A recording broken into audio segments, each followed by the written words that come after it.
Guys দেখেন মরুভূমির মধ্যে উটের সমাহার, প্রায় 300 উট এখানে আছে। এই বাংলাদেশি ভাই উনি দেখাশোনা করে উটগুলো। তাদের বেতন খুবই কম। দেশি কিছু অভিজ্ঞতা শেয়ার করেন আপনার। ওমানে এসে কেমন লাগতেছে? ভালোই লাগতেছে ভাই। স্যালারি ভালো লাগার কথা সিরিয়াল বেতন দেয়। বেতন বেশি না?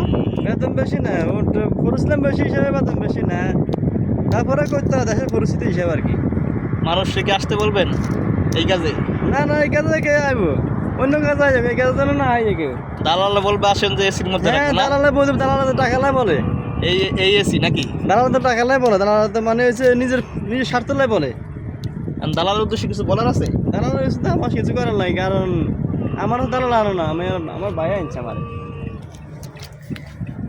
যাই না শুনে আসছেন? দালালের ফোন তো দালালের বলার নাই, কারণ দালাল পক্ষে আমি আইনো তো, যারা আইছে হেরে জানো দালাল কিরকম।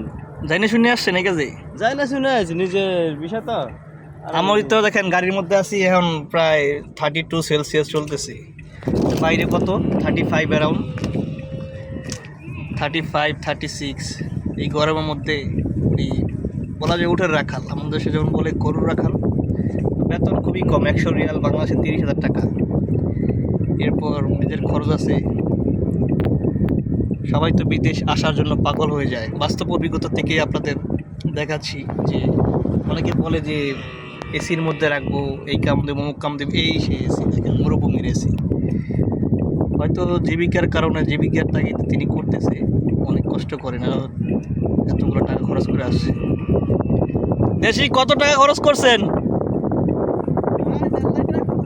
সস্তায় তাইছেন। তা গনি কম খরচে আসছে 1.5 লাখ। দেশের বাড়ি কই আপনার? দেশের বাড়ির লক্ষ্মীপুর, নোয়াখালী। নোয়াখালী।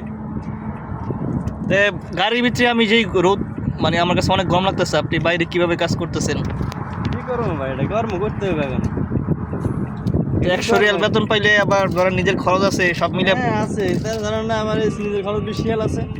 20 রিয়াল। এটা সাথে এয়ারপোর্ট আসছে, এয়ারপোর্টের পাশে। এটার রুম কই এখানে? রুম হলো ওই যে পানি সরকার আছে না, ওইখানে। ওইদিকে। দেখেন ধোধত্ত মরুভূমি, গরমের মধ্যে আমাদের দেশি ভাই খুব কষ্টে কাজ করতেছে, কিছু বলার নাই। তো মুখ দিয়ে সান্ত্বনা দেওয়ার ছাড়া কিছুই নেই। তো আজকে এই পর্যন্তই গাইস। যদি কেউ আসতে চান এই এসির মধ্যে কাজ, আসতে পারেন, তবে ভেবে শুনে আসাটাই উচিত। আল্লাহ হাফিজ, আসসালামু আলাইকুম।